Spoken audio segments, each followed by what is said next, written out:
뉴스 정면 승부. 이동형의 뉴스 정면 승부.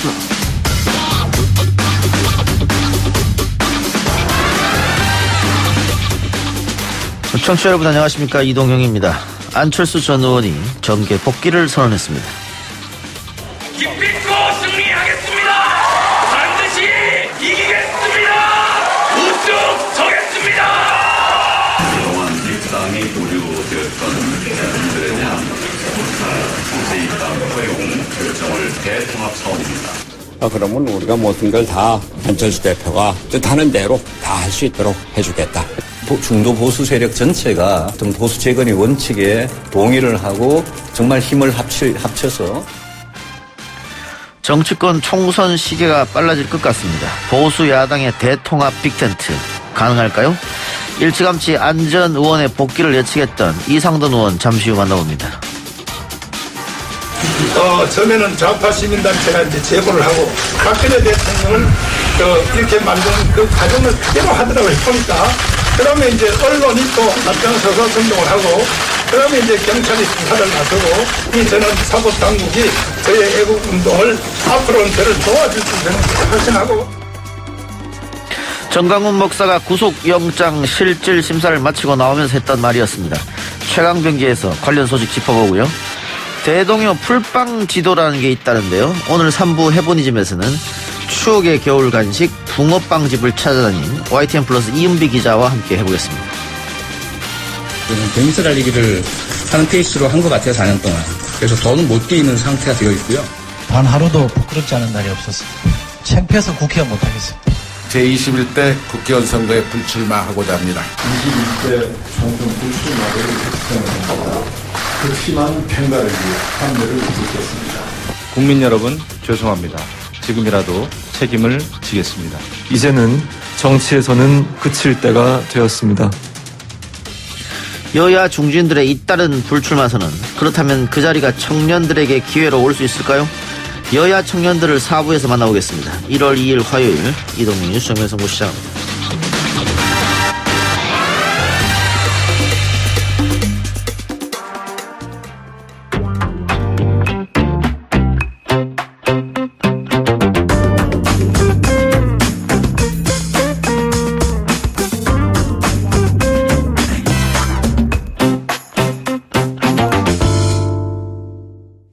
네, 방금 오프닝에서 1월 2일 화요일이라고 얘기했는데 목요일이네요. 죄송합니다. 예. 자, 새해가 밝았는데요. 정치뉴스 상단을 안철수 이분이 채우고 있습니다. 돌연 정계 복귀 소식을 전했죠. SNS에 올린 글 하나에 오늘 알랩 주가는 요동쳤다고 하고요. 정치권도 해석이 분분합니다. 일찌감치 안철수 전 의원의 복귀를 예상한 이상돈 의원 연결해서 이야기 나눠보겠습니다. 의원님 나와 계십니까? 네, 안녕하세요. 이상돈입니다. 네. 예. 굉장히 오랜만에 전화 연결하는 것 같습니다. 네, 오랜만입니다. 네. 자, 연동형 비례대표를 하게 되면 유승민, 안철수 등이 각자 당을 만들 것이다. 지난해 9월 인터뷰에서 하신 말씀인데 그대로 되는 것 같습니다. 네, 그렇죠.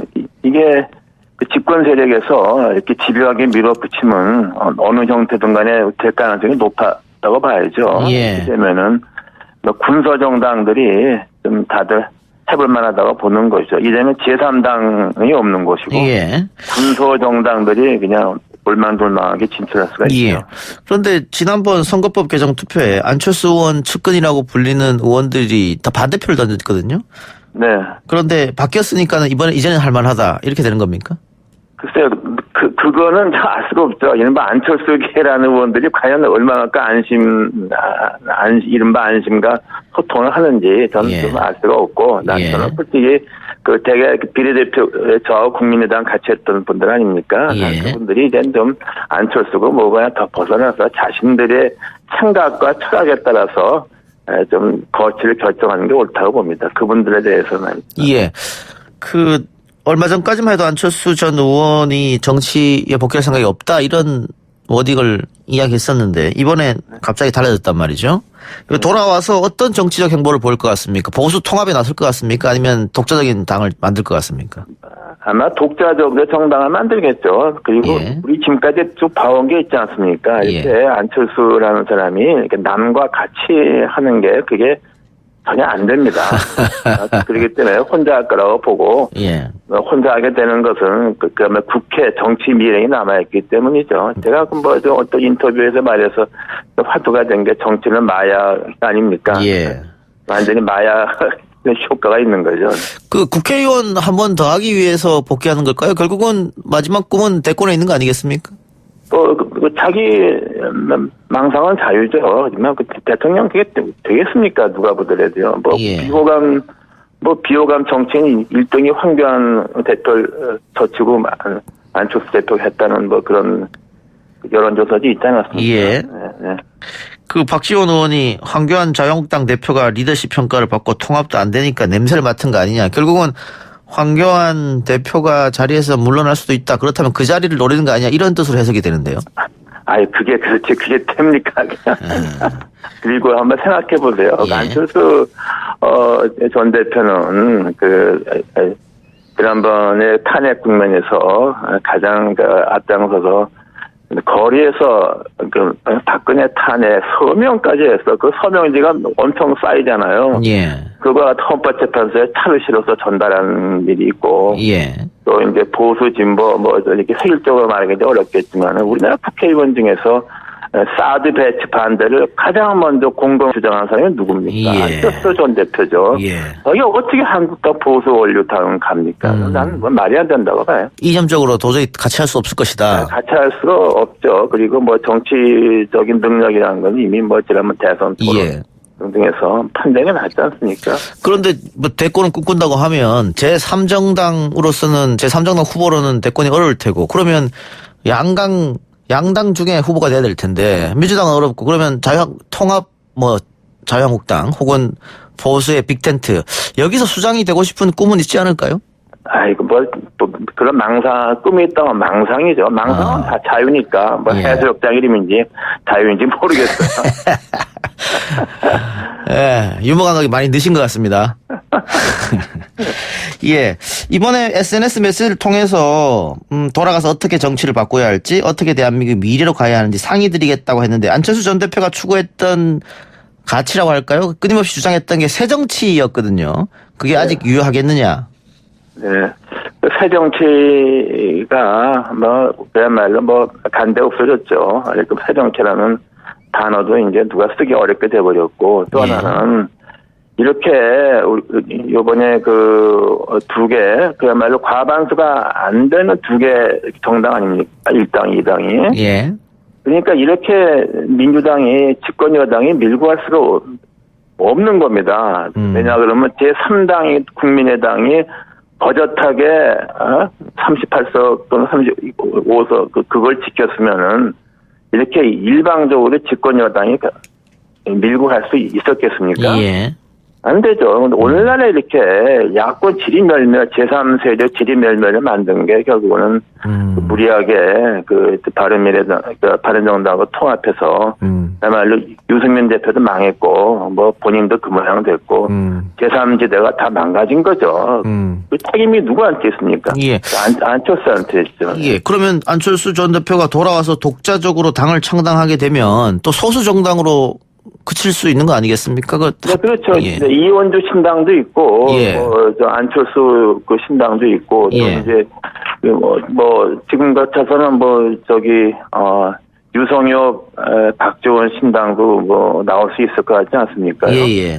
이렇게 정당 명부제 하게 되면 다당자가 되는 겁니다. 저는 그래서 이 정당 명부제, 이게 장단점, 모든 제도가 장단점이 다 있지만은 내가 보기에는 이게 단점이 더 많다고 어떤 인터뷰나 할 때 끊임없이 저는 문제를 제기했던 거죠. 그런 현상이 나오는 거죠. 군소정당의 대거 진출이죠. 군소정당들이 이합 집산할 가능성은 없을까요?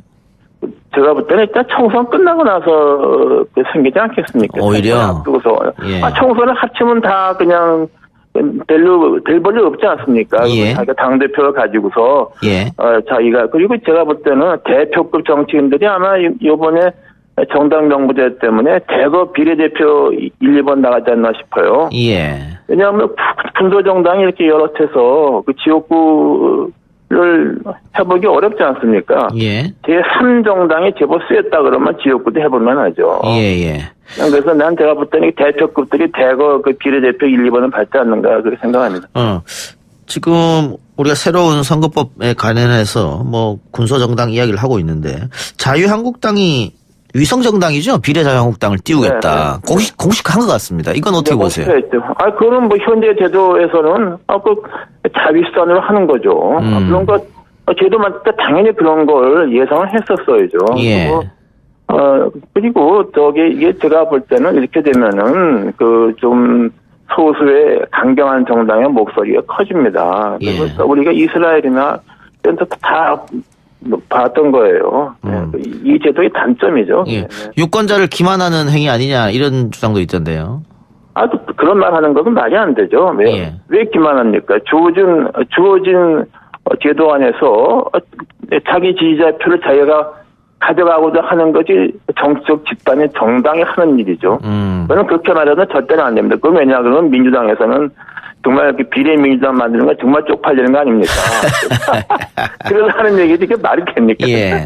근데 실질적으로 자유한국당이 비례자유한국당 만든다고 한다면 민주당도 가만히 있을 수는 없을 것 같은데요, 뭐. 그게 두고 봐야죠. 딜레마죠. 이렇게 되면은 뭐 정의당과 민주당 사이가 뭐 좋지가 않겠죠. 그리고 뭐 정의당 자체가 이른바 지역구에서는 민주당을 피웠고 뭐 비례에서는 자기 찍으라는 그런 계산하에서 정당 명분제는 미뤘던 건데, 뭐 그런 민주당과의 정의당의 밀월도 저는 거의 한계에 오지, 이제 총선 앞두고서는 한계에 오지 않았는가 합니다. 네. 황교안 대표 리더십은 어떻게 보십니까? 지금 뭐 대규모 장애 집회를 또 준비하고 있다 이런 얘기 들리던데. 솔직히 이 판국에 뭐 시장 할머니 만나고 다니는 게 의미가 있겠습니까? 그리고 오늘 문화일보는 뭐 사설로 뭐 또 조선일보도 그랬죠. 다 이제 그만두고 비대위 만들어라 이런 얘기가 신문 사설에서 나오지 않습니까? 이미 뭐 리더십은 바닥에 났다고 봐야죠. 저는 전부터 잘 안 될 거다 그러지 않았습니다. 그런데 자유한국당 내에서 그 지도부에 대한 비토가 별로 없단 말이죠. 이것은 결국 공천권에 대한 뭐 두려움 이런 것 때문에 그럴까요? 근데 이제 거긴 공천 이른바 친황 세력들이 뭐 이제 자기들이 이 지경 되는데도 자기들끼리 선거를 해보겠다고 그렇게 되면은 저는 그렇게 하기 그렇게 하면 총로서 나가는 거죠. 그래서 뭐 보면은 요새 저는 부산에 김세현 의원 다음으로 김도읍 의원 같은 경우가 김도읍 의원이 뭐 불출마하겠다는 것 좀 굉장히 좀 안 됐습니다. 김세현 의원 또 그 사람대로 좋은 사람이고 김도읍 의원도 우리 국회에서 법사위에 보세요. 김도읍 의원 같은 사람이 별로 있습니까? 없잖아요. 그러니까 그게 다 뭐냐 그러면 황교안 리더십에 대한 실망 때문에 이렇게 하지 않았는가 저는 그렇게 봐요. 뭐 결국은 이게 어떤 리더십 교체가 되지 않은 한 나는 뭐 총선 치르기가 힘들지 않겠는가 그렇게 봅니다. 예. 아까 의원님이 안철수가 당을 유승민과 합하고 이러는 바람에 여권이 마음대로 할 수 있게 되었다 이렇게 말씀하셨는데 황교안 대표 체제가 되고 나서 자유한국당의 어떤 무기력한 모습이라든가 이런 것 때문에 오히려 자유한국당 지지율은 떨어지고 민주당 지지율과 대통령 지지율은 올라가는 현상이 벌어졌단 말이죠. 그래서 결국은 의원님도 비대위 체제로 가야 된다 이렇게 생각하시는 겁니까?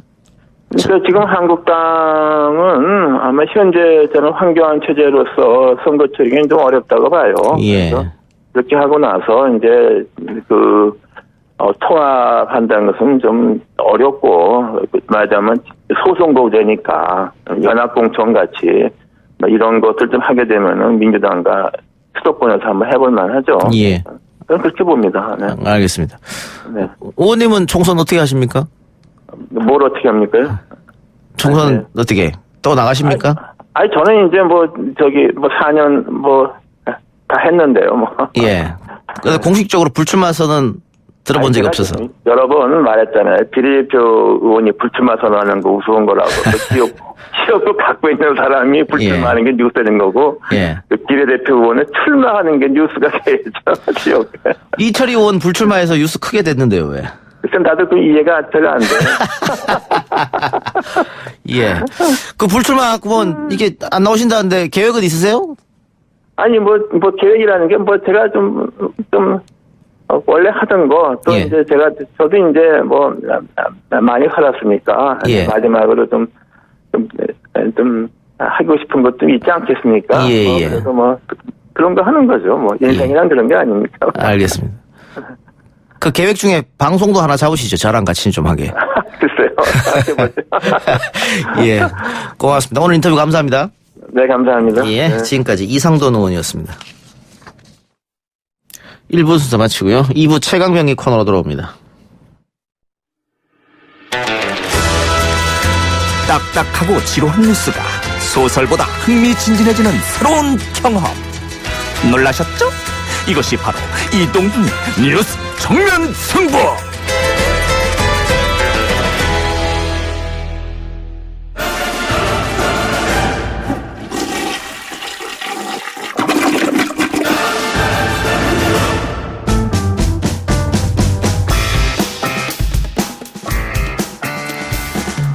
YTN FM 이동의 뉴스 정면 승부 2부 최강병기 시작하겠습니다. 오늘은 박지훈 변호사, 장영진 기자 나왔습니다. 어서 오십시오. 안녕하세요. 안녕하십니까. 예, 두 분 다 축하할 일이 있네요. 장영진 기자 부장으로 승진했다고. 네, 감사합니다. 어떻게 많은 분들이 걱정을 해주셔가지고 여러 가지. 승진이 승진을 할 수 있는 상황이었나요? 예. 축하드립니다. 고만하세요. 네, 새해 참 좋은 소식이네요. 그래요. 새해 들어서 부장으로 승진하는 거 축하드리고. 우리 또 박지훈 변호사는 오늘입니까? 뉴스 정면 승부 다음으로 인기가 있는 뉴스 공장 TBS 진행하고 왔다고요. 대타 진행을 한번 하고 왔습니다. 네. 그래요. 축하드립니다. 네. 인지도가 많이 올라갔겠네요. 아니 그거 안 나가도 좀 상관은 없는데. 네. 네. 제 휴가 때도 마이크 대신 잡아주시기 바랍니다. 예, 예전에 몇 번 했었습니다. 예, 알겠습니다. 국회 패스트트랙 충돌 사태를 수사한 검찰이 오늘 수사 결과를 발표했습니다. 자유한국당 27명, 더불어민주당 10명을 재판에 넘겼는데 장 기자가 오늘 검찰 수사 결과부터 이야기해 주시죠. 네, 오늘 검찰 수사 결과는 이렇습니다. 일단 자유한국당 27명을 재판에 넘겼다라고 되어 있는데 27명은 모두가 폭력 혐의와 함께 국회법 위반이 적용이 됐습니다. 특히 이 가운데에는 국회 회의를 방해한 혐의, 그다음에 국회 관련된 서류를 훼손한 혐의, 그다음에 최이배 의원에 대한 감금 혐의 등이 모두 다 적용이 됐고요. 이 중에서 16명은 실제로 불구속 기소가 됐고요. 나머지 10명 정도가 이제 불구속 구공판, 쉽게 말해, 불구속 죄송합니다. 약식 기소가 됐습니다. 그러니까 벌금형에 처해지게 됐습니다. 더불어민주당은 이 국회법 위반과 상관없이 폭력 혐의와 관련해서 4명의 국회의원이 기소가 됐는데요. 이종걸 의원과 박주민 의원 등이 표창원 의원 이렇게 포함이 된 것으로 알려져 있습니다. 민주당이 기소된 사건 같은 경우는 이 폭력 혐의이기 때문에 국회법과는 직접적인 상관이 없어서 유죄 판결이 나오더라도 신분에는 큰 지장이 없습니다만 자유한국당 같은 경우에는 이게 모두 국회법 위반이기 때문에 이게 500만 원 이상의 벌금형이 나올 경우에는 피선거권에 장애가 생길 수가 있습니다. 5년 이하의 징역이나 1,000만 원 이하의 벌금인데 약식 기소된 사람들은 신분 문제는 없을 것 같고요. 결국은 벌금이 보통 300만 원 이하의 벌금이니까 거기는 결국 이제 중요한 것은 불구속 기소된 사람들이 결과가 어떻게 나올 것이냐라고 하는데 자유한국당 입장에서는 전례가 없다. 한 번도 있은 적이 없었거든요. 이거 갖고 판결이 나온 지 없고 그리고 현역 의원들을 500만 원 이상 벌금을 할 수 있겠느냐. 또 우리가 그런 폭력 사태를 쓸 수밖에 없었던 것은 불법적인 일을 했기 때문에 우리가 그걸 막다 그랬다. 그래서 무죄다. 이런 이렇게 주장하고 있는데. 그럼에도 불구하고 약식하고 구공판하고 그 차이점입니다. 약식은 일단 국회법 이게 피선거권 박탈이라든지 이런 거 적용 안 시키려고 약식을 했다고 봐야 될 것 같고요. 불구속 구공판 했던 사람들은 범죄도 범죄지만 다른 범죄보다는 국회법이 지금 위반이 문제거든요. 그 부분이 일단은 구형은 제 생각에는 500 이상 내지 징역까지 구형을 할 걸로 보여요. 다만 재판부에서 유죄 여부, 판단 여부, 그리고 어떻게 양형을 할 것인가. 이제 그렇기 때문에 앞으로 국회의원 더 할 수 있을지 없을지 이 부분하고 관계가 있습니다. 그러니까 만일 내년이 아닌 거죠. 이제 올해군요. 그렇죠. 올해 총선에 나가서 당선이 된다고 하더라도 500 재판에서 이상 받으면 그러면 근데 분리기소 이런 부분도 문제되긴 하는데 일단은 500만 원 이상 받으면 뭐 상실돼 버리니까요. 예. 문제가 크죠 지금 상황상. 예. 일단 검찰 이 수사 결과에 대해서 여야 모두 반발하고 있는 것 같습니다. 네, 자유한국당 같은 경우에는 이것은 자신들이 그 민주당, 여당의 그 불법을 막기 위해서 한 행동인데 그 선후 관계는 왜 따지지 않고 왜 우리만 이렇게 집단적으로 이렇게 기소를 했느냐라고 반발할 수밖에 없고요. 또 민주당 입장에서는 아니 우리야말로 이제 폭력을 방어하기 위해서 한 거였는데 그 대거 근처에 있었다는 이유만으로 이렇게 직접적인 이제 국회 폭력과 상관없는 다른 혐의를 가지고 이렇게 기소를 한다. 그것도 한꺼번에 묶어서 했다는 건 이건 결국에는 이거 끼워 맞추기식 아니냐라고 이렇게 반발할 수밖에 없는 기계적 상황입니다. 중립이라고 표현하죠. 두 분 결과 어떻게 예상하십니까? 일단은 사실은 뭐 자유한국당 쪽이 좀 안 좋아요. 국회법이 지금 들어가 있기 때문에. 그리고 검찰 취지는 그렇게 봐야 됩니다. 구약식 한 사람 또 기소유예한 사람들은 문제를 안 삼겠다는 것이고 지금 한 16명으로 좀 보이거든요. 의원으로 따지면 이 사람들이 불구속 구공판된 사람들은 기본적으로 선거권 잃을 가능성, 피선거 잃을 가능성이 있기 때문에 공천에도 영향을 끼칠 것 같습니다. 500만 원 이상 나올 가능성이 있다고 보십니까? 공천 전 있다고 봅니다. 장경진 기자. 검찰 뜻은 그겁니다. 제가 보기에도 보면 특수공무집행 방해, 공용서류 은닉, 국회법 위반, 국회회의장 소동 이렇게 된 여러 가지 혐의가 지금 같이 적용이 돼 있거든요. 그러니까 경합돼 있는 상태라서 제가 보기에도 이분들은 글쎄 500만 원 이상의 벌금형이 나올 가능성이 상당히 높아 보입니다.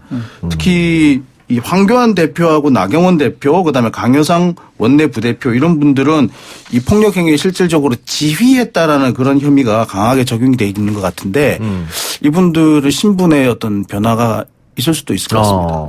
두 분은 엄중하게 보고 계시네요. 그렇죠. 검찰이 결국은 공천하고도 연관성이 있지 않을까 생각해요. 그러니까 이게 사실 유사한 사례를 봐야 되는데 우리 아시다시피 전에 그 국회에서 뭐 공중부양 사건이라고 알려지는 강기갑 의원 같은 경우에도 이제 벌금 300만 원을 받았는데 1심에서는 또 집행유예를 받았었거든요. 그러니까 이런 것들을 감안해 보면은 그보다도 좀 엄중한 상태이고 그때는 법이 없었고 이제는 법이 있고라는 걸 생각해 보면 그것보다 좀 무겁게 처벌하지 않겠나. 일단은 처벌이 이 총선 전까지 되기는 어렵거든요. 제가 봤을 땐 된다 하더라도. 그래서 자유한국당 입장에서 공천이 되게 문제가 될 것 같아요. 이런 의원들을 공천을 줬다가 혹시라도 당선되면 무효라든지 이게 될 수 있기 때문에 그런 어떤 상황까지 연결이 되지 않을까 생각이 됩니다. 알겠습니다. 다른 이야기 넘어가 보겠습니다. 오늘 추미애 법무부 장관이 임명이 됐죠. 네. 자, 추미애 장관이 임명된 날 검찰이 패스트트랙 충돌 사태 수사 결과를 발표했고 또 경찰청을 압수수색했습니다. 네. 참 날짜 기묘하게 잡습니다. 요즘 검찰의 이런 뭐 수사 일정을 보면은 어쩜 이렇게 날짜를 딱딱 맞출까 싶을 정도입니다. 패스트트랙 같은 경우는 정말 늦게 한 게 정정식 의원을 12월 초에 조사 끝났거든요. 그럼 조사 끝난 날 그날 기소를 하든가 이왕이래 된 거 설 이후에 하든가 하는데 1월 2일 날 신년 업무 개시와 동시에 지금 발표가 되고 기소한 거거든요. 또 마찬가지로 오늘 바로 법무부 장관 임명이 0시부터 임무가 개시됐고 7시에 발표가 됐었어요.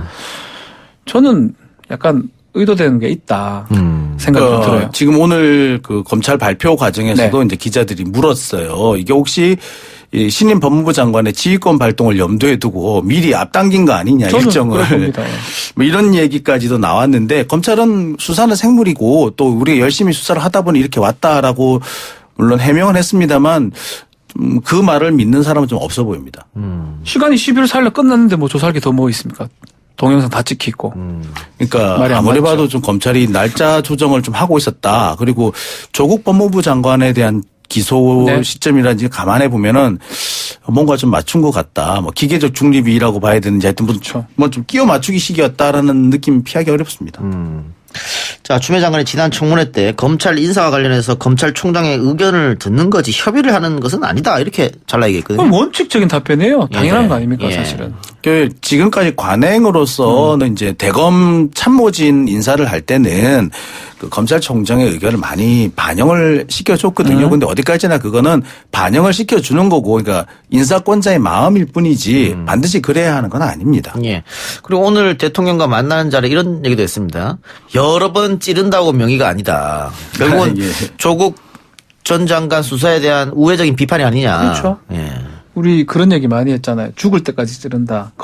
우리 검사를 우리가 칼검자를 써서 그렇게 표현하기도 하는데 그 얘기를 우회적으로 얘기를 한 겁니다. 예. 그래서 얘기한 거고 아마도 그 부분에 대해서 수사 지휘권 행사 가능성도 있다고 봐야 될 것 같고 예.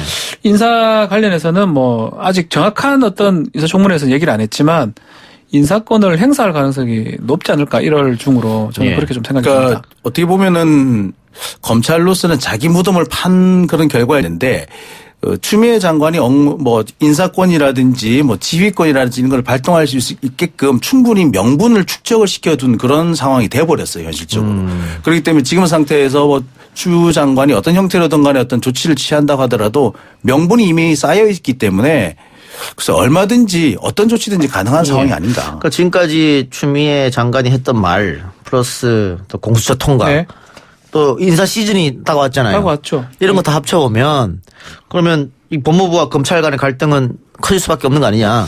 그렇죠. 그런데 뭐 조국 전 장관 상황은 다르거든요. 뭐 지금 기소를 했거나 뭐 조사받고 있는 상황이 없기 때문에 예.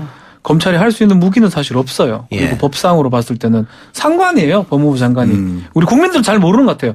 검찰총장은 법무부에 있는 외청에 불과하거든요. 그렇기 때문에 아마 추미애 장관은 자신의 권한을 그대로 행사할 거며 또 검찰 같은 경우는 그걸 막기 위해서 또 계속 할 상황도 있다 생각이 듭니다. 조국 전 장관 때와는 다르다고 박 변호사가 얘기했는데 자유한국당이 울산시장 선거 개입 의혹과 관련해서 추미애 장관을 고발했거든요. 네.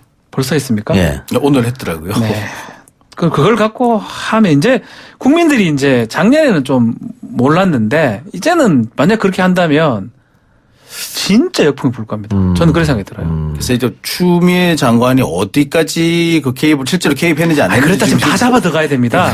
당대표 했다고 그렇게 연관성이 있다는 게 말이 됩니까? 예, 청문회장에서 윤석열 총장이 그런 말 했죠. 수사권 가지고 보복하면 그게 깡패지 검찰이냐고. 지금 그런 상황. 만약 그걸로 그렇게 한다면 한 번은 몰라도 두 번씩 아니 뭐 그렇게 한다면. 신년사에서도 그 얘기했지 않습니까? 저 돈과 권력을 가지고 국민의 선택을 왜곡해서는 안 된다. 근데 지금 같은 상태에서 윤석열 장관이 윤석열 총장이 어떤 형태로든 간에 행보를 보인다면 이거는 국민의 선택을 왜곡할 수 있는 쉽게 말해서 선거를 앞두고 선거에 개입하는 행위로 볼 수가 있는 거죠. 알겠습니다. 지켜보죠. 오늘 정강훈 목사의 구속영장 실질심사가 열렸는데 6개 혐의로 고발된 상태였습니다. 오늘은 폭력 시위 주도 혐의에 대한 구속영장 심사가 열린 것 같은데 자 구속이 될 것이다 안 될 것이다 의견이 갈리더라고요. 일단 혐의가 많이 있기 때문에 그 혐의까지 다 포함을 한다면은 구속의 가능성이 높습니다만 단순히 요즘 같은 경우는 폭력 시비만 가지고 보통 그 영장을 발부하는 경우가 조금 많이 옛날보다는 줄어들었어요. 옛날에는 특히 청와대 앞에서 폭력을 행사한 경우에는 거의 100% 구속이었는데 요즘은 많이 줄었거든요.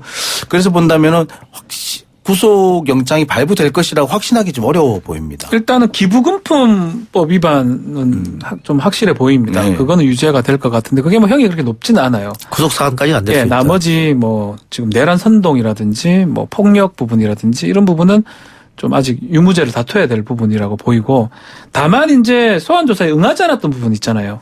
이게 도주 우려 내지 증거인멸 우려로 볼 수가 있습니다.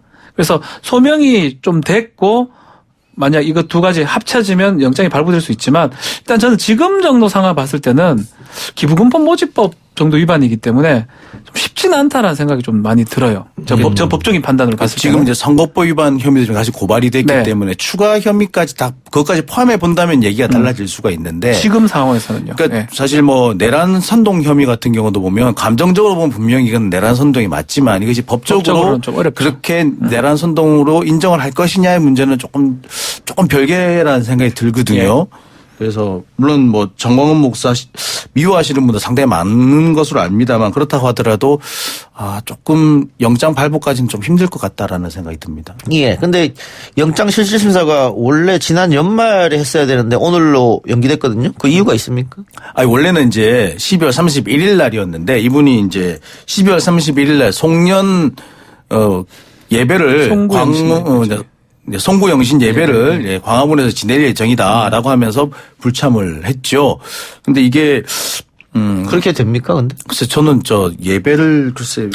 협의하기는 합니다. 만약에 상황이 좀 여의치 않으면 날짜를 다시 받는 경우도 있지만 대다수 피의자들은요, 구속 직전인데 판사나 재판부에 심기를 건드리지 않거든요. 그렇죠. 연기를 하는 경우는 드뭅니다. 되게 드문데 지금 원하는 날짜로 연기가 된 상황이겠죠. 그러니까 재판부에서는 그런 얘기를 했어요. 그러니까 영장 청구서의 유효 기간이 일주일인데 그 이내에만 출석하면 된다라고 말을 했다고 하거든요. 근데 다른 피고인이나 피의자의 경우 그렇지 않기 때문에 그러니까 이거는 사실은 협의할 수도 있어요. 재판부가 정하는 날이거든요. 정해서 이 날을 한번 해보자라고 하는데 정말 상황이 안 맞으면 다른 날로 할 수는 있는데 이제 제가 계속 말씀드리는 거는 일반적인 피의자들은 바꾸지 않죠. 그날에 가는 경우가 많은데 정광훈 목사는 좀 달리 했네요. 보니까. 예. 지금 전 목사 측에서는 종교 탄압이다라고 하는데 종교 탄압으로 볼 수 있을까요? 글쎄요. 이제 주장은 이제 그렇게 할 거고 아마 구속영장이 발부가 되면 그걸로 계속 얘기를 할 것 같아요.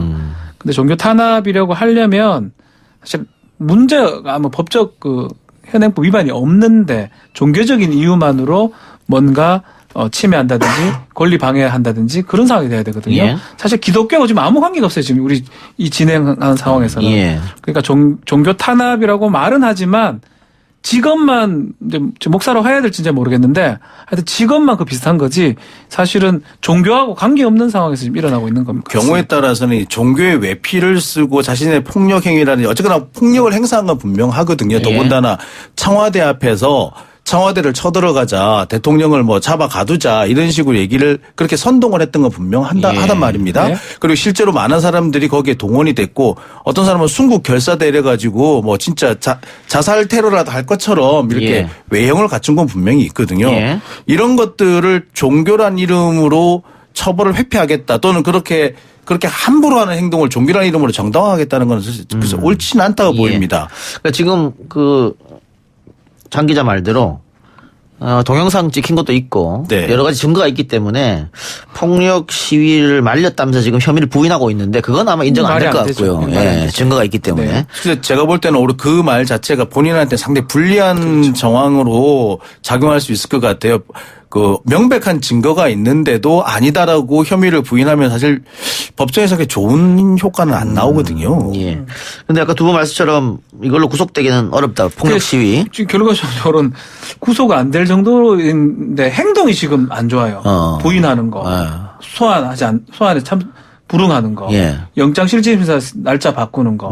이런 거 자체가 외적인 요소 때문에 그게 증거인멸우려하고 도주우려랑 연관이 되는 거거든요. 거기에다가 추가 선거법 위반, 추가 위반이 있고 또 그 외에 지금 현재 적발돼 있는 것으로도 또 같은 혐의, 유사한 혐의로 또 고발이 들어오고 있기 때문에 그런 것까지 감안한다면은 글쎄 발부될 가능성도 있긴 있습니다.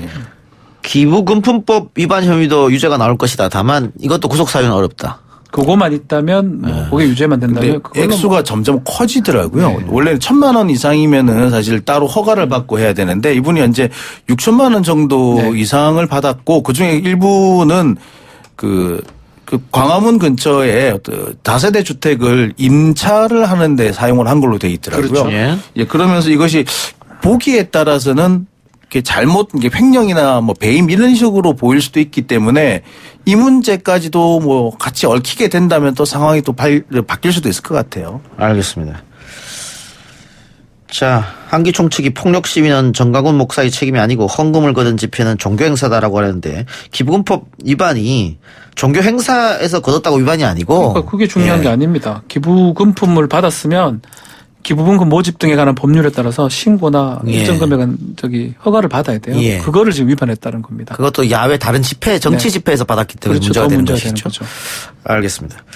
자, 강효상 의원이 외교상 기밀 누설죄로 불구속 기소됐던데 이것도 아마 첫 외교상 기밀 누설죄로 첫 형사처벌 대상인 것 같아요.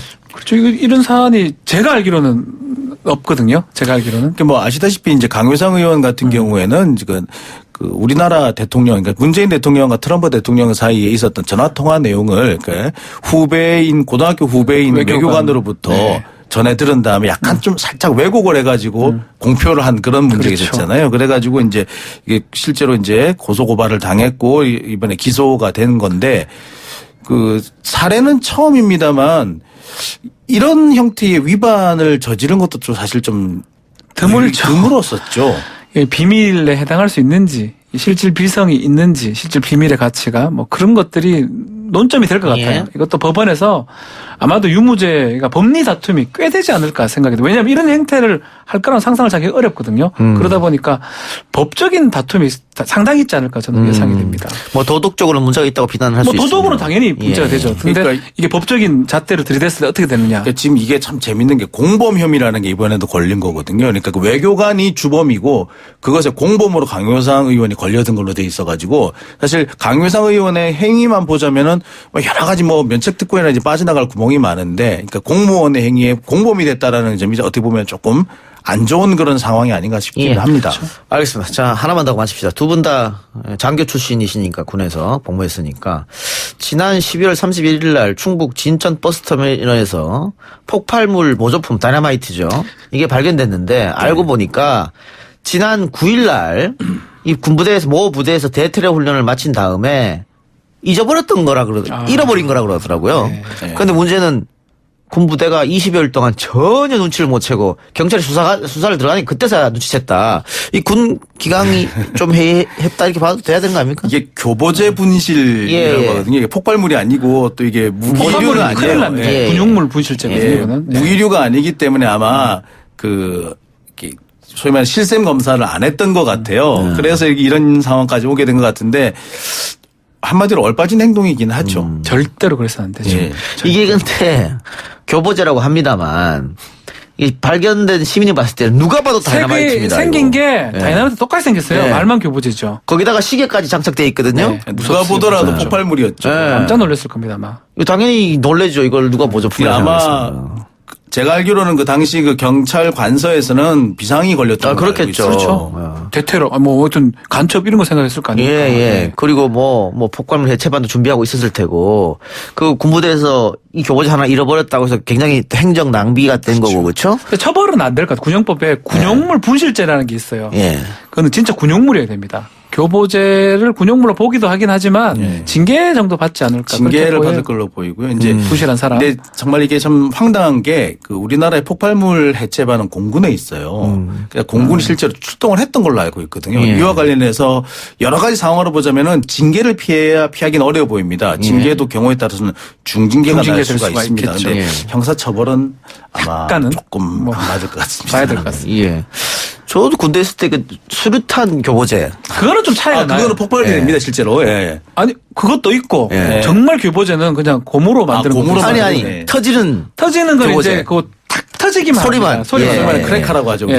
그거는 군용물로 봐야 되지 않겠습니까? 그건 심각합니다. 그렇죠. 그건 문제가 될 수 있겠네요. 심각합니다. 그러니까 무조건 뭐 군에서 나온 거라고 해서 처벌되는 건 아니고. 그렇죠. 군용품이어야 된다. 그래도 이거 잃어버린 우리 장병들은 가서 조금 기합을 받겠네요. 글쎄 제가 볼 때 그 소대장이나 중대장은 좀 책임을 져야 될 겁니다. 간부 책임이죠. 단순히 좀 야단 맞고 얼차려 받는 것으로 끝나지 않을 것으로 보입니다. 논란이 됐기 때문에. 심각합니다. 사실. 알겠습니다. 두 분 말씀 여기까지 듣고 저는 뉴스 듣고 6시 10분에 돌아옵니다.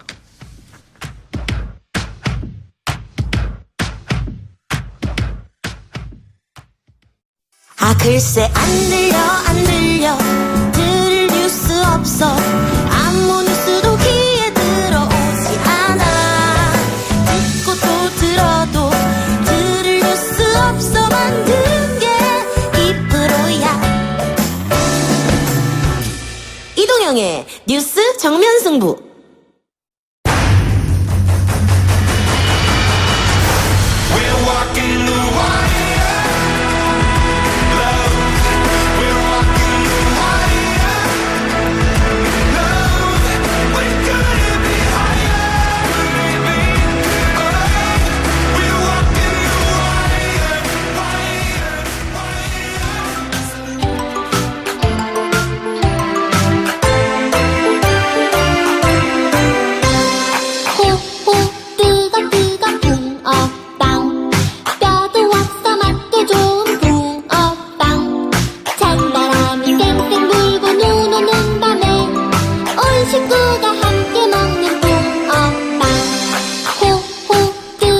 YTN의 두 명품 브랜드가 만났습니다. YTN 라디오와 YTN 플러스의 전인격 콜라보 프로젝트 해보니즘 백문이 불여 일행 시간입니다.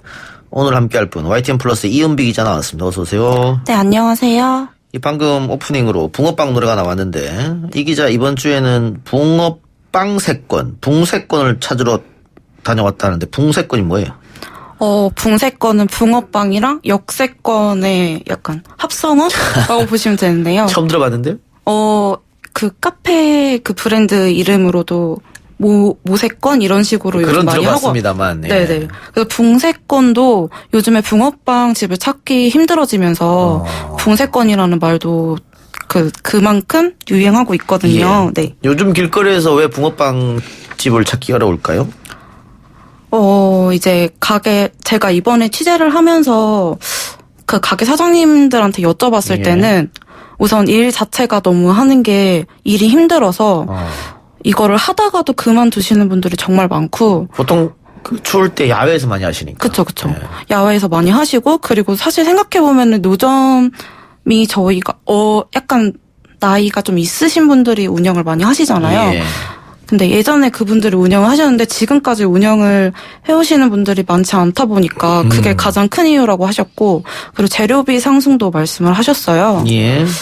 재료비가 상승을 해서 요즘에 보면 붕어빵 개수가 많이 예전만큼 주지 않으시거든요. 그래서 뭐 그런 걸로 인해 손님들이 핀잔을 주시거나 이런 분들이 많아지면서 개수가 많이 줄면서 그런 붕어빵집을 찾기가 힘들어지고. 네. 단속의 영향도 있겠죠, 아무래도. 네, 단속의 영향도 있는데 이제 제가 그것도 여쭤는 봤는데 사실 단속 때문은 아니라고 하셨고요.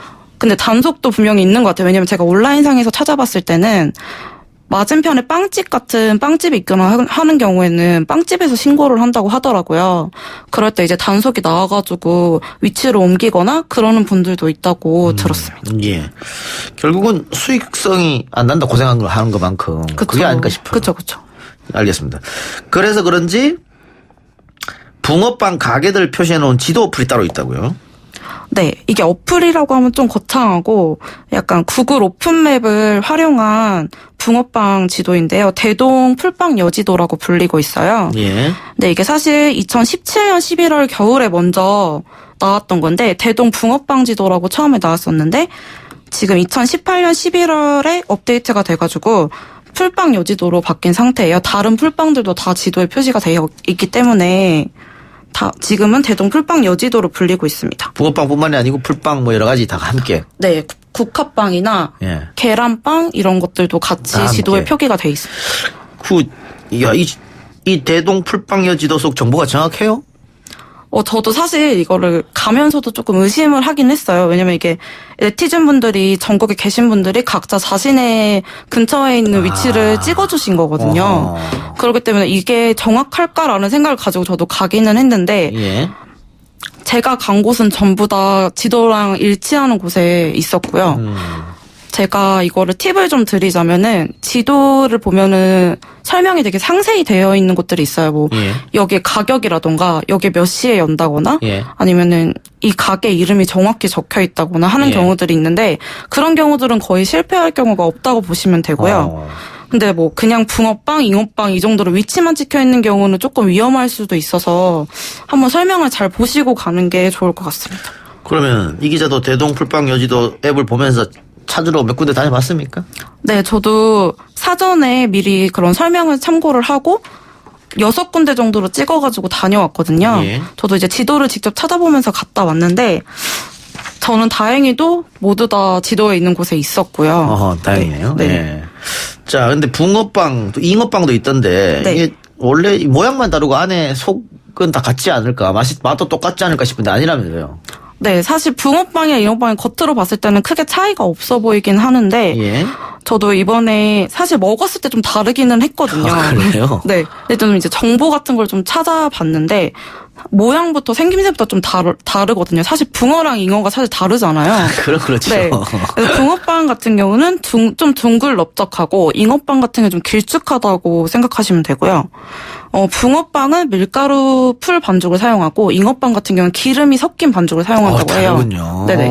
처음 알았네요. 그리고 붕어빵 같은 경우는 대부분 다 팥소를 이용하는데 잉어빵 같은 경우는 소가 다양해요. 슈크림. 네, 일반적으로 아는 게 슈크림, 김치 붕어빵도 있었고요. 초코 붕어빵도 있었고요. 김치 붕어빵은 뭐예요?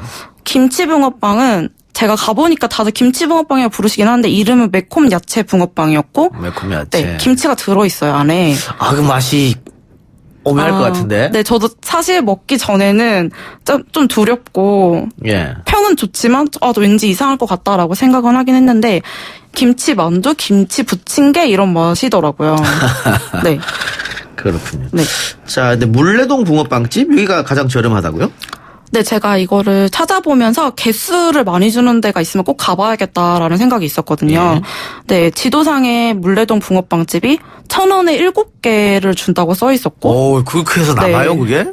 저도 그게 진짜 가장 의문이어가지고 다녀왔는데 도착하자마자 줄을 서가지고 15분, 20분 정도를 기다렸어요. 붕어빵집을 줄 서서 드셔요? 줄이 정말 길더라고요. 그만큼 많이 주시기도 하고 인기가 많은 동네에서 그런 붕어빵집인 것 같았고요. 네. 아니 근데 7개 1,000원이면 개당 200원도 안 하는 건데 그게 뭐 인터뷰 해봤어요? 네, 인터뷰를 해봤는데 왜 이렇게 싸게 판대 건데? 도착했을 때 확인을 해보니까 그게 사실 지도가 2018년 11월에 그 업데이트가 거기까지만 딱 된 거. 사실 그 운영하시는 분이 지금 그 편집권을 닫아놨거든요. 그래서 2019년 3월 이후로 업데이트가 안 되고 있어요. 그 개수 같은 경우는 제가 확인을 해보니까 1,000원에 6개가 맞고요. 하나 줄였네요. 네, 하나가 줄었고. 근데 사실 요즘엔 다 1,000원에 3개가 평균적으로 가장 많거든요. 평균 3개. 네, 다른 곳보다는 거의 2배라고 보시면 되고요. 제가 여쭤보니까 어떻게 이렇게 많은 개수를 줄 수 있냐 1,000원에 라고 여쭤보니까 재료비를 절감하기 위해서 팥소나 반죽 같은 걸 직접 만드신다고 해요. 다른 곳은 약간 시판돼 있는 소를 사용하거나 하는 경우들이 많은데 그곳은 반죽도 직접 만드시고 소도 직접 만드셔서 재료비를 좀 절감하신다고 하셨고요. 그리고 물레동 같은 경우가 어르신들이 많은 사는 동네여서 그 일부러라도 가격이나 개수를 안 올리려고 노력하신다고 하시더라고요. 네. 그 혹시 이 물레동 줄 서서 드시는 분들한테 여기 찾아오는 이유 이런 거 한번 여쭤봤나요? 근데 거기 그 가게분도 제가 진짜 정말 겨우 딱 물어봤는데 약간 대답을 잘 안 해주셔가지고 정말 어렵게 아무도 말씀 안 하시고 다 그냥 기다리고만 계시더라고요. 네. 시끄럽다. 우리는 먹겠다. 네네. 그래, 알겠습니다. 이거 붕어빵 하면은 머리부터 먹느냐, 꼬리부터 먹느냐 이것도 갈리고 심리 테스트가 있더라고요. 네, 저도 사실 심리 테스트까지 해보지는 않았는데 오늘 검색을 해보니까 심리 테스트가 있더라고요. 자, 이 기자는 어디서부터 먹어요? 저는 머리부터 먹습니다. 붕어빵을 머리부터 먹는 사람은 낙천가인 경우가 많다. 네. 고집이 세고 지기 싫어하는 성격이다. 빨리 뜨거워졌다가 빨리 식는 사람들이다. 리더십이 강하고 직설적인 성격. 꼬리부터 드시는 분들은 매우 주의 깊은 신중한 사람이다. 로맨티스트고 플라토닉한 사랑을 동경하는 경향이 있다. 남녀 모두 멋쟁이며 옷에도 돈을 들이는 타입이다. 뭐 붕어빵 하나 가지고 이렇게 재미로 하는 거겠죠. 작가님은 어디서부터 드시나요? 저는 머리부터 먹습니다. 네. 리더십이 강하죠. 직설적이고. 네. 오늘 붕어빵 별로 재미가 없어요. 그래요? 이 책상에 이렇게. 붕어빵 근데 기사는 반응이 좋았거든요. 그래요? 네. 기사 반응 어땠어요? 기사 반응이 붕어빵이나 잉어빵으로 이렇게 길게 기사를 쓸 수 있냐. 정말 약간 다들 좀 어떻게 되게 사실 그냥 붕어빵 가지고 어떻게 기사를 그냥 잠깐 하나 정도가 아니라 정말 제가 좀 길게 쓰거든요. 해보니 시리즈 같은 경우는 글 자체가 길어서 약간 분석하면서 쓰긴 했는데 조금 다들 재밌게 봐주신 것 같아요. 근데 붕어빵의 유래는 어떨까? 이것도 궁금하긴 하네요. 어떻게 해서 붕어빵이 처음 시작됐을까? 네, 저도 이 부분을 댓글에서 사실 어떤 분이 지적해 주셔가지고. 그랬어요? 네네네. 예. 그분을 보게 됐는데, 붕어빵의 유래는 저도 이번에 처음 살펴보게 됐는데, 19세기 말, 일본의 다이야키라는 빵이 원조라고 해요. 다이야키? 네네. 예. 다이야키는 도미의 형상을 한 빵으로 도미빵이라고 하는데요. 예. 일본에서 도미는 되게 비싸고 귀한 생선이었는데 현재도 비싸긴 한데 그 당시에는 정말 귀했다고 해요. 비싼 탓에 자주 먹지 못해서 그 도미로 된 모양을 먹자는 그래서 형상을 도미로 된 빵을 만들어서 먹자는 생각에서 비롯된 게 다이야키 빵이라고 하고요. 예. 그 다이야키 빵이 붕어 모양으로 변형된 게 붕어빵이라고 하는데요. 예. 그게 1930년대 한국으로 건너온 것으로 알려져 있어요. 네네. 다이가 일본어로 도미이고 네. 야키가 굽다의 네, 명사형이니까 굽다. 네. 그래서 넘어왔다. 네. 붕어빵이랑 똑같다고 보면 되겠네요. 일단 시작 자체는. 그쵸. 근데 모양이 약간 다르더라고요. 저 찾아봤는데. 알겠습니다. 어쨌든 이것도 일제시대에 들어왔으니까 일제강점기 시대 흔적이다. 뭐 이렇게 볼 수도 있겠네요. 네, 저도 그 부분을 이제 검색을 좀 해봤는데 여기서 이제 두 가지로 갈리더라고요. 다른 분들도 일본의 도미빵인 다이야키에서 왔으니까 일본의 잔재다라고 하시는 분들도 있고 도미가 아닌 붕어로 바뀌었고 사실 이게 저희의 추억과 문화가 담겼으니까 그래요. 네. 또 우리 것일 수 있죠. 네, 그래서 이제 두 가지 의견으로 갈리는 보통 그렇게 갈리더라고요. 알겠습니다. 아까 저희가 심리 테스트 했는데 체리 블루님과 제갈 무호님께서 배하고 등 지느러미부터 먹는 사람도 알려주세요 이렇게. 이런 분들 꼭 계시거든요. 네. 알려드리겠습니다. 배부터 먹는 사람은 남성적인 타입으로 무슨 일이든 적극적인 스포츠맨이나 활동가에게 많습니다. 명랑하고 누구와도 잘 지내기 때문에 주위로부터 신뢰받는 사람이고요. 여성의 경우는 남성보다도 여성에게 인기가 있을 경우가 많습니다. 붕어빵을 등 지느러미부터 먹는 사람은 매우 신경질적이고 어리광이 많고 외동이거나 막내에게 많은 타입이고 여럿이 시끄럽게 수다를 떠는 것보다 혼자 책을 읽거나 TV 보는 것을 좋아하고 감성이 풍부하다고 하네요. 예. 붕어빵을 반으로 잘라서 꼬리부터 먹는 사람은 예의가 바르고 신중한 사람이라고 합니다. 통째로 한 입에 먹는 사람도 있을까요? 뜨거운데? 있다고 하던데. 예, 우리 담당 PD의 네네. 남편분이 그렇게 먹는다고 하네요. 네네. 성격은 알 수 없지만 무지 배고픈 사람이라고 하네요. 예, 지금 저희가 알려드린 심리 테스트는 재미로 어디까지나 재미로 보는 겁니다. 너무 진지하게 안 받아들여 주셨으면 그렇습니다. 합니다. 알겠습니다. 그 붕어빵 가게가 가게 안에 있는 경우는 잘 없고 거의 노점상이잖아요. 그렇죠. 그러다 보니까 민원도 많을 것 같아요. 네, 사실 아까 제가 말씀드렸다시피 사장님한테 여쭤보니까 뭐 그런 부분도 있긴 한데 사실 그 자리에서 영업을 자주 하다 보니까 그렇게 민원을 넣는 분들 많이 없으시긴 한데 제가 이제 너무 없어서 온라인상에 좀 찾아봤거든요. 지식인 같은 데 보면은 그런 고민을 남기시는 분들이 있어서 봤더니 맞은편에 빵집인 경우에 같은 빵이다 보니까 붕어빵집을 신고를 하고 그래서 단속이 나오는 경우가 있다고 해요. 예. 근데 요즘에 보면은 노점이라고 해서 모두 다 불법으로 운영되고 있는 것은 아니고 구마다 다르긴 한데 거리가게 허가제라고 해서 예. 그 점거 비용을 내고 허가를 내주는 경우도 있다고 해서 모두 다 불법이라고 볼 수는 없는 것 같고요. 그 컨테이너 박스 안에서 장사하시는 분들 있잖아요. 그분들은 허가가 된 상태에서 노점을 운영하고 있다고 보시면 됩니다. 근데 붕어빵 집에 붕어빵만 파는 건 아니고 아까 얘기처럼 붕어빵만 팔면은 이게 수익이 안 되니까 보통 떡볶이, 오뎅 다 같이 하지 않나요? 제가 간 곳은 한 곳 빼고 나머지는 다 붕어빵만 파셨고요. 그랬어요? 네네. 한 곳은 그 말씀하셨다 어묵도 팔고 여러 가지 다 파시더라고요. 근데 나머지는 정말 다 붕어빵, 잉어빵만 파시고 계셨습니다. 말 그대로 붕어빵 전문점이네요. 네네. 알겠습니다. 추운 겨울날 여러분도 아마 붕어빵이 딱 생각나지 않을까 이런 생각이 드네요. 다음 주는 어떤 거 합니까? 다음 주는 저희가 마지막 방송이라서 왜 마지막입니까? 그만 나오래요? 아니. 네, 마지막 방송이라서 생활비 줄여보기 대결을 기자끼리 해봤어요. 예. 그래서 네, 다른 기자분과 정현주 기자와 함께 출연할 예정입니다. 생활비를? 줄여보기가 예전에 만원의 행복이라고 다른 탑 프로그램이 있었잖아요. 예, MBC. 네, 예. 네, 그거를 연상을 시켜가지고 사실 10,000원은 좀 너무하고 그래서 일주일을 따져서 5만 원으로 살아보기를 했거든요. 네. 이 소비가 미덕인 사회로 바뀌었는데. 네, 근데 거기서 제가 꼴찌를 했습니다. 알겠습니다. 다음 주 5만 원으로 일주일 살아보기. 네, 5만 원으로 회사 나오는 5일을 살아보고 사실. 예, 알겠습니다. 네. 다음 주 마지막 해보니즘 기대해 주시고요. 해보니즘 기획기사가 종료돼서 마지막인 거네요. 네. 기획기사가 100회로 마무리가 됐어요. 지난주에 마무리가 됐고, 저희가 근데 반나절은 계속 하긴 하는데, 해보니 시리즈 자체는 100회로 마무리 짓기로 해가지고, 네. 다음 주가 마지막 방송이 될 것 같습니다. 알겠습니다. 네. 100회 동안 고생하셨고요. 네. 다음 주 뵐게요. 네. 감사합니다. 3부 수다 마치고요. 4부 젊은 여야 청년들의 이야기 들어보겠습니다.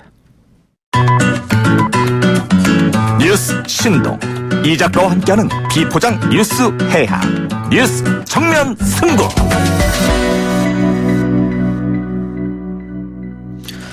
YTN 라디오 이동현 뉴스 정면 승부 4부 시작하겠습니다. 이번에는 젊은 정치인들의 생각을 들어보는 시간입니다.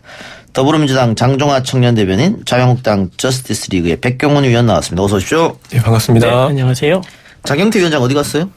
저도 잘 모르겠습니다. 갑자기 전화가 와가지고 좀 가달라고 해서 저 오늘 처음 왔습니다. 예. 늘 장경태, 백경원 이렇게 이야기했었는데 오늘은 파트너가 바뀌었습니다. 민주당의 장종화 청년대변인. 예, 잘 모르는 분도 계실 것 같은데 장종화 청년대변인. 82년생 김지영 남자도 힘들다 논평냈다가 철회했던 그 주인공. 예. 네, 뭐 제가 철회한 건 아니고요. 우선 당에서. 그리고 네. 제가 이제 썼던 거는 사실 뭐 남자도 힘들다 이런 얘기를 하려던 건 아니었는데 이제 뭐 일부 내용이 그렇게 좀 와전된 면이 있었죠. 예. 끝까지 밀고 나가지 그랬어요. 이제 그런 판단은 사실 뭐 제가 일방적으로 할 수는 없는 거고 이제 당의 전체적인 차원의 이제 입장이 있었기 때문에 뭐 제 고집을 뭐 끝까지 하기는 또 그랬습니다. 알겠습니다. 우리 장종화 청년 대변인 벌써 애가 셋이라면서요? 네, 셋입니다. 큰애가 몇 살입니까? 이제 올해 학교 갑니다. 8살 됐어요. 깜짝 놀랐습니다. 몇 살에 결혼하셨어요? 27대. 아, 일찍 하셨군요. 예. 27대. 그 애국자네요. 3명이나 낳았습니다. 예? 이 선배님, 인생 선배님이십니다. 이게 항상 애가 셋이라고 하면은 이제 모든 분들이 하시는 말씀이 애국자라고 하시는데 사실 이제 듣다 보면은 나는 나라를 위해서 아이를 낳은 것인가 이런 좀 다른 생각이 들기도 하고 그렇더라고요. 애 키우기 쉽지 않잖아요. 네, 정말. 그래서 뭐 젊은 청년들이 연애도 포기하고 결혼도 포기하고 육아도 포기하고 뭐 이런 말이 있잖아요. 네. 젊은 나이 셋 키워보니까 어때요? 이게 사실 저도 이제 키워보면서 보니까 우선 내가 아이를 키워서 앞으로 이제 낳아서 어떻게 키워야겠다 이런 거를 막 구체적으로 플랜을 세우다 보면 우선 못 나올 것 같아요. 기본적으로.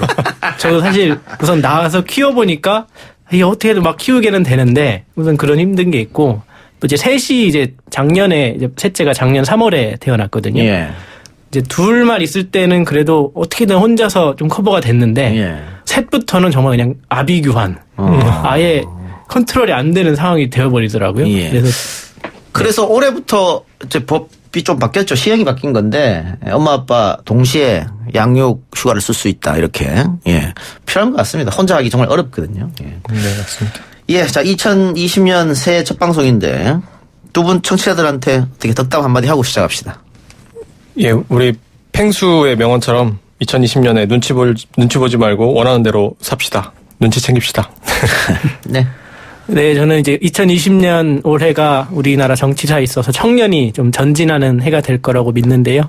우리 청년들 그리고 모든 국민분들 하루하루 보통 일상을 영위하고 있는 모든 국민분들 새해 복 많이 받으시고 올 한 해 전진하시기 바랍니다. 예. 자, 본격적으로 그럼 이야기를 좀 들어가 보죠. 이제 새해가 바뀌었기 때문에 총선 체제로 양당이 들어갔습니다. 양당이 들어갔는데, 영입 인사만 놓고 보면 민주당이 압승했다 이런 평가가 많거든요. 동의하십니까? 우리 백 의원님? 네, 그러니까 국민들의 시선에서 봤을 때에는 네, 분명히 이제 민주당이 잘한 부분들도 있는 게 사실인 것 같고요. 근데 이제 아직 끝난 건 아니니까.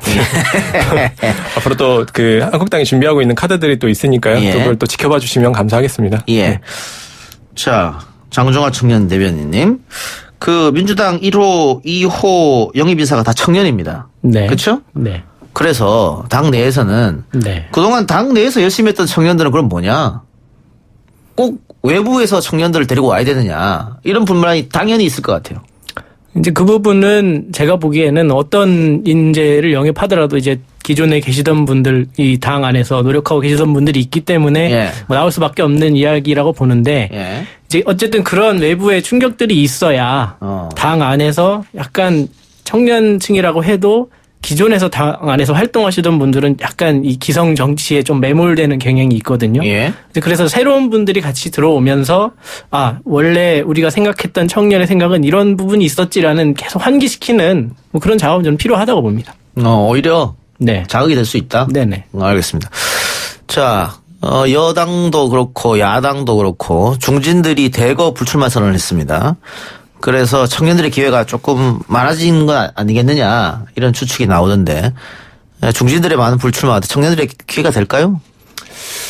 예, 특히 이제 한국당 같은 경우에는 그 중진들이 이제 용퇴하겠다라고 하는 지역구들이 사실 이제 한국당에는 베이스 캠프 같은 공간입니다. 그래서 아무래도 이제 재원이라든지 뭐 조직력이라든지 뭐 경력이라든지 이런 것에서 사실상 이제 물리적으로 좀 어려운 게 청년들, 그러니까 젊은 정치인들이 어려운 게 사실인데 그래도 이제 그런 베이스 캠프를 기반으로 좀 그런 젊은 정치인들이 좀 미래를 준비할 수 있도록 그런 기회를 좀 열어줄 필요가 있지 않나. 지금 이게 너무 이렇게 지금 여의도에 특히 이제 양 거대 정당이 이렇게 그 인적 쇄신이 동맥경화처럼 잘 안 되고 있는데 그런 기회를 좀 열어줬으면 좋겠다 싶습니다.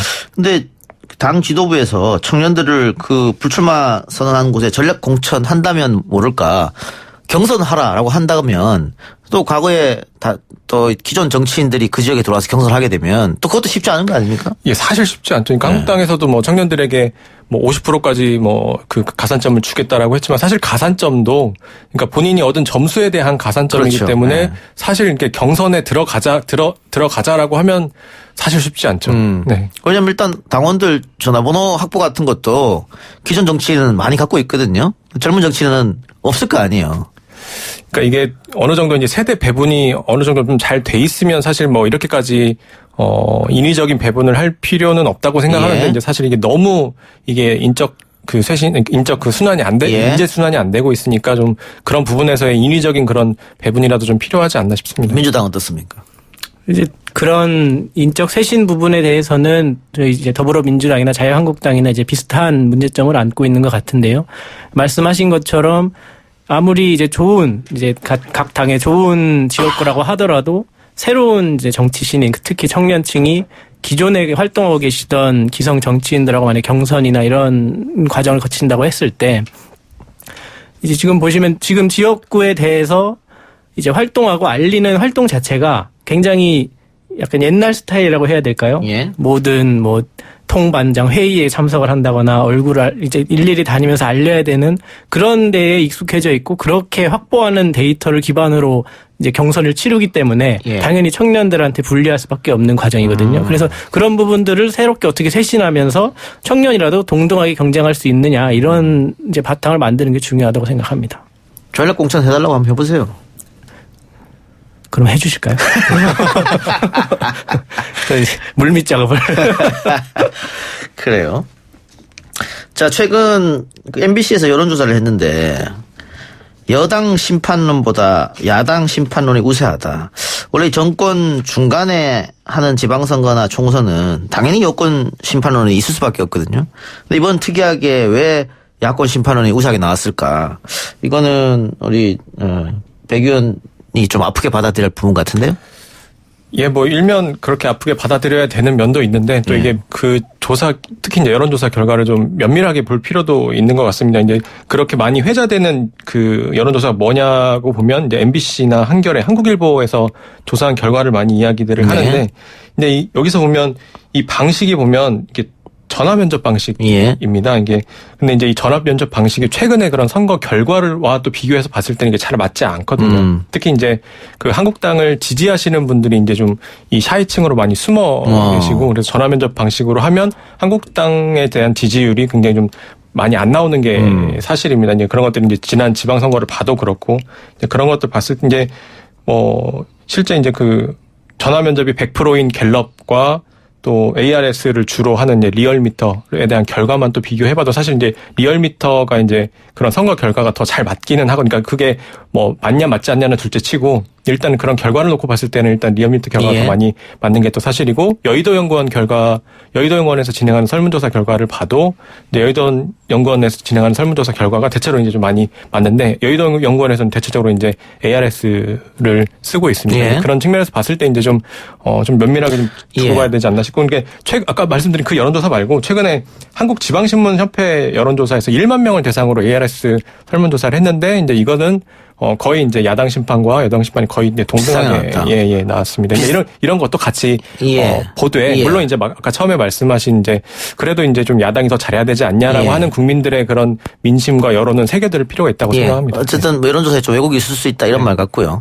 그런데 비슷하게 나온다고 하더라도 야당은 반성할 부분이 있다. 왜냐하면 제가 늘 말씀드립니다만 중간에 있는 선거는 그 정부의 중간 성격 어떤 그런 성격의 이 선거가 강하거든요. 그렇게 봤을 때는 당연히 여권 심판은 우세해야 되지 않느냐, 그런 의미에서 질문 드려봤고요. 어떻게 같은 질문에 동의하십니까? 그러니까 이제 그런 이제 선거 여론조사에 대해서 약간 뭐 신빙성의 의문을 제기하는 게 있을 수는 있지만 어쨌든 국민분들이 생각하고 있는 흐름이 이런 것이다라는 것은 좀 뼈 깊게 받아들이는 부분이 필요할 것 같고, 지금까지 지속적으로 이제 해오던 모든 여론조사에서 정당 지지율만 따로 놓고 봐도 더불어민주당이 계속 우위에 있었다는 것이거든요. 지금까지 계속 이제 정부나 여당이 해왔던 정책이나 이제 여러 가지 비판이 있음에도 불구하고 그렇게 견조하게 유지되고 있다는 것은 방금 이제 말씀하신 것처럼 여전히 정권 중간에 심판 이런 내용이 있다고 하더라도 지금까지 야당이 보여준 자유한국당이 보여준 모습들이 어떤 것이었느냐, 이걸 다시 한번 좀 되돌아봐야 되는 점이 있는 거 아닌가 이렇게 생각합니다. 자, 자유한국당이 패스트트랙 전국에서 결국은 하나도 얻어내지 못했다. 근데 그게 어찌됐든 이 정치라고 하는 논쟁하고 토론하고 협의해야 되는 건데 그 협의장을 박차고 나간 자유한국당이 책임이 있는 거 아니냐. 그래서 결론적으로 하나도 못 얻은 거 아니냐. 이런 비판이 있습니다. 어떻게 생각하세요? 예, 말씀하신 것처럼 이제 대화와 협상이 정치의 본질이라는 건 저도 뭐 동의는 하지만 이게 마치 지금 이제 현재의 결과가 뭐 한국당의 전략이 부재했기 때문이다라는 거에는 뭐 그렇게 크게 동의하지는 않고요. 이제 민주당이 그렇게 수와 힘으로 밀어붙이는데 사실 이 야당인 한국당인 입장에서 뭔가 할 수 있는 그런 이 운신의 폭이 굉장히 좀 좁았던 것이 사실입니다. 어찌 보면 이렇게 야당을 더 장외로 내몰고 또 이렇게 길들이기를 한 거는 청와대와 여당이 이런 현 상황을 만들어낸 것이 아닌가 싶고, 결국엔 이제 뭐 총선이 굉장히 좀 중요하다라고 보고, 내년 총선이 이제 결국에는 이렇게 봤을 때는 민주당과 반민주당의 그런 대결 구도로 이번 총선이 치러질 수밖에 없는 것이 아닐까 싶고, 결국에는 이제 민주주의 사회에서 이 야당이 이 여당의 독주를 견제할 힘은 이 국민들이 이제 그 권력을 위임해줘야 가능한 것이기 때문에 그런 결과를 잘 만들어낼 수 있도록 해야 하는데, 이제 물론 이제 야당의 쇄신과 혁신 그리고 뭐 보수 통합 이런 이 과제들도 잘 풀어야 되는 것 같습니다. 다음 선거는 민주당 대 반민주당으로 흘러갈 것이다라고 말씀해 주셨는데 보수의 빅텐트 가능할까요? 물론 쉬운 과제는 아닌데, 쉬웠으면 뭐 벌써 됐겠지만은 쉬운 과제는 아니고, 또 오늘 뭐 뉴스를 보니까 또 이제 안철수 전 대표가 또 온다고 하는데, 저는 뭐 그랜드 텐트라도 만들어서 어떤 식으로든 이제 민주당의 그런 독주와 독선을 견제할 수 있는 그런 진용을 짜는 것이 이제 굉장히 좀 지금 현재 이 야권 세력에 있어서는 굉장히 좀 중요한 과제라고 생각합니다. 어렵지만은 짜내봐야 된다. 그럼에도 불구하고 당연히 이제 1순위에 두고 해야 되는 과제라고 생각합니다. 그러니까 지금 정치 구도상으로 봤을 때는 일여 다야 구도로 선거를 치른다고 하면 제1야당인 자유한국당이 불리할 수밖에 없기 때문에 제가 한번 질문 드려봤고요. 자, 장종화 대변인. 네. 청와대와 여당이 제1야당인 자유한국당을 협상 파트너로 아예 생각을 하지 않았다, 이런 비판도 있단 말이죠. 뭐 저는 기본적으로 그 지점에 동의하기 어려운 것이 저희는 지속적으로 이제 4월 패스트트랙 이전 때부터 계속 그 전해 12월에 원내대표들께서 합의했던 이제 선거법 개혁안을 가지고 그것을 바탕으로 논의를 하자라고 계속 제안을 해왔었던 건데 거기에 응하지 않고 그러다가 이제 4월 패스트트랙에 태워진 것이고 그 후에 이제 황교안 대표께서 이제 계속 진행을 하다가 갑자기 삭발을 하신다거나 청와대 앞에 농성을 하신다거나 이런 강경책들을 스스로 계속 두셨다는 말이죠. 근데 그런 강경 기조를 계속 유지하시면서 저희와의 대화를 거부해 오셨는데 저희는 대화를 하자라고 이제 거의 애원하듯 매달리다가 결국에는 그래도 개혁의 길을 포기할 수는 없다.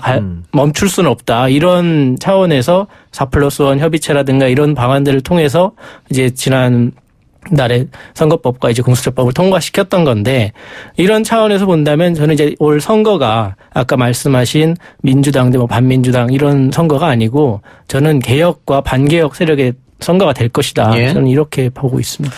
알겠습니다. 안철수 전 의원의 정계 복귀 소식이 전해졌는데 안철수 전 의원이 민주당에 있다가 나가서 국민의당을 만들고 뭐 이런저런 일이 있었고 또 대통령 선거 나와서 문재인 후보랑 결혼했고 했기 때문에 민주당과 다시 손을 잡는다고 생각하는 분들은 거의 없을 것 같고요. 보수의 한 축이 되지 않겠느냐 이런 추측이 많아요. 또 나경원 원내대표도 그런 얘기 했죠.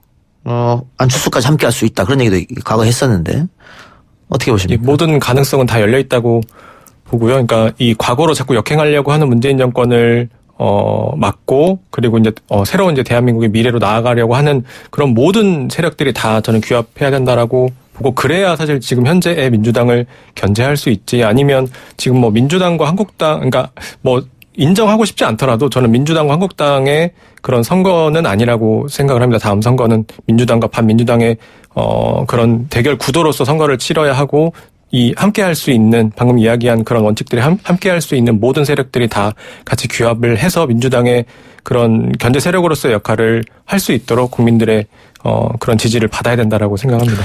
근데 현실적으로 유승민 의원과도 함께 하기가 어려운데 안철수까지 어떻게 함께 하겠느냐. 근데 이제 뭐 완전히 뭐 통합 뭐 가장 좋은 건 사실 뭐 모든 이 통합 이 이루어지는 것이 가장 좋겠지만은 뭐 그러지 않더라도 이제 뭐 연대 차원에서라도 얼마든지 선거는 치를 수 있다고 생각합니다.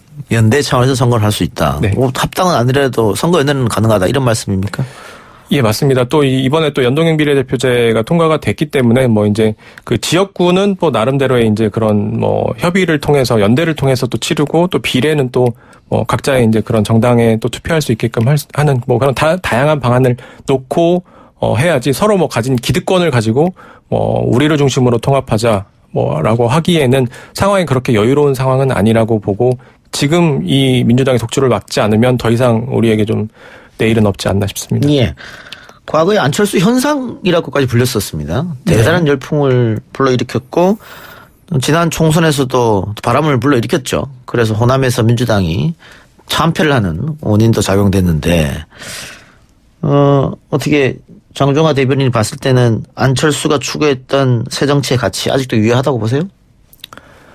그러니까 횟수로만 따지면 사실 안철수 전 대표께서 이제 정치권에 들어오시니까 이제 10년째 되는 거란 말이에요. 2010년 이제 서울시장 보선 때 나오셨었으니까.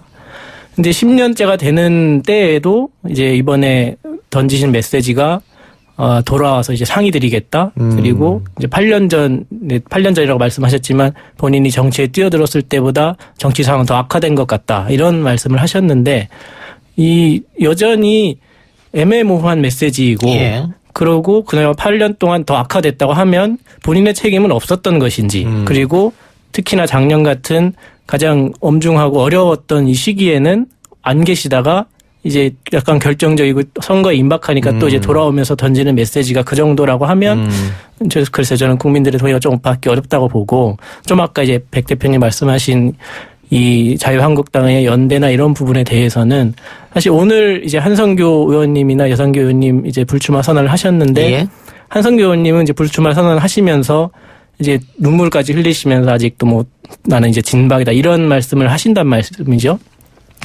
근데 여전히 그런 이제 기류를 가지고 있는 분들이 한국당 내에 이제 다수 계시다고 하면 어떻게 이 보수 그리고 상식적인 보수 이런 분들이 공감대를 가지고 그리고 국민분들의 성원을 받으면서 통합을 하거나 연대를 할 수 있을 것인가 저는 힘들 것이라고 생각합니다. 그러니까 제가 조금 첨언하면 안철수 전 대표 같은 경우에는 탄핵에 또 가장 앞장선 사람인데 탄핵에 가장 앞장선 사람과 그 자유한국당에 여전히 소위 말하는 진박 또 친박 존재한단 말이죠. 그분들과 잘 융화가 될 것이냐 만일 뭐 빅텐트가 된다면 융화되기는 뭐 사실 또 쉽지 않죠. 쉽지 않지만 이제 그 우리 앞에 당면한 과제가 놓여 있고 이걸 위해서는 어찌 보면 이제 눈앞의 과제들을 이 가장 중요하고 긴급한 과제를 처리하는 것이 먼저이지 않나 싶고 그 과정 속에서 이제 그런 그 풀지 못했던 그런 것들을 또 풀어가야 되지 않나 생각을 하는데요.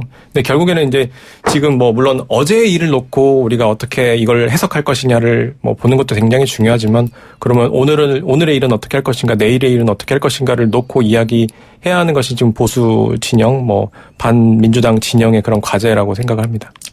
알겠습니다. 선거법이 바뀌면서 이번 총선부터 만 18세도 투표할 수 있게 됐습니다.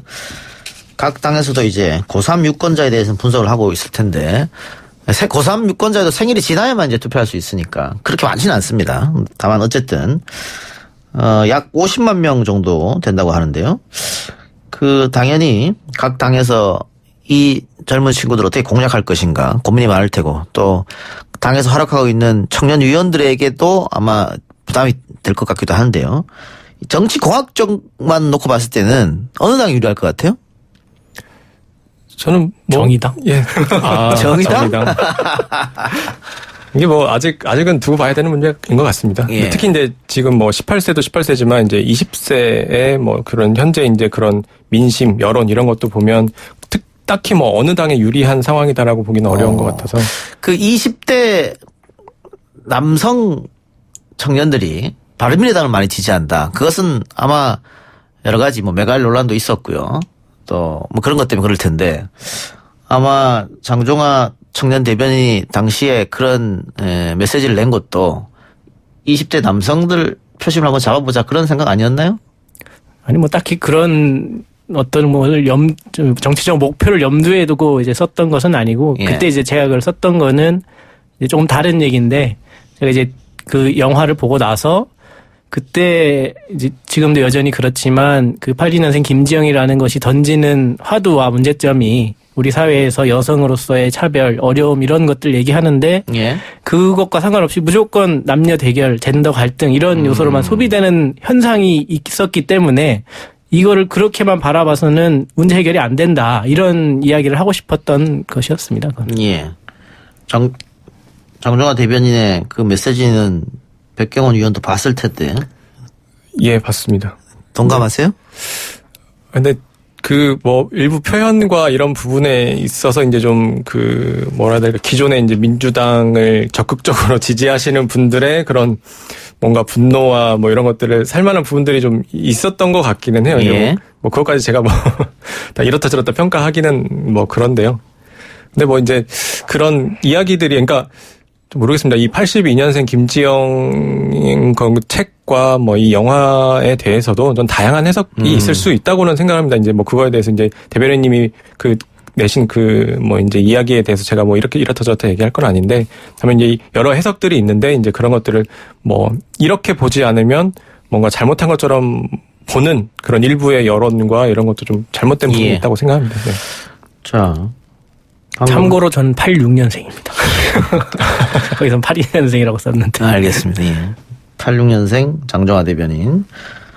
젠더 갈등 이야기해 주셨는데 우리 사회가 과거에는 지역 갈등이 우리 사회 암적 존재다. 이런 얘기 있었습니다. 그래서 그 지역 갈등을 해소하기 위해서 여러 번 도전했던 정치인들도 있고요.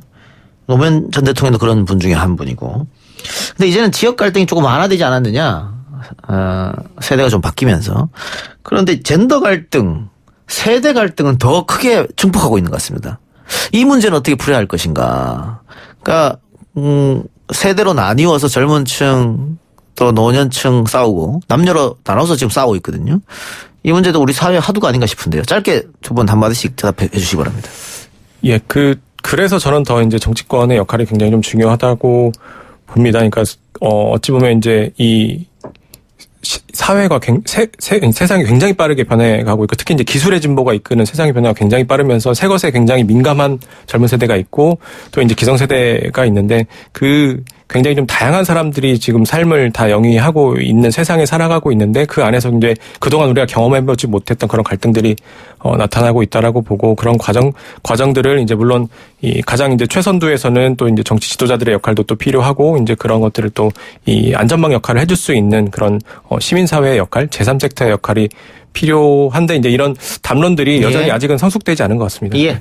근데 우선 첫 번째로는 당연히 이제 상대방의 입장을 한번 생각해보는 자세가 제일 먼저 필요할 것 같고 특히나 이제 남녀 문제에 관해서는 특히 이제 젊은 남성층 분들 중에서 일부 생각하시는 게 여성 차별이 없다라고 주장하시는 분들 중에서는 내가 내 삶에서 여성을 차별한 적이 없기 때문에 여성 차별이 없다 이런 식으로 약간 사고를 하시는 분들이 있는데 그런 것과 실제 사회적으로 존재하는 차별과는 좀 다른 차원의 문제라는 것 이런 것을 좀 함께 어우러져 생각할 수 있는 자세가 좀 더 필요할 것 같습니다. 알겠습니다. 두 분 말씀 오늘 고맙고요.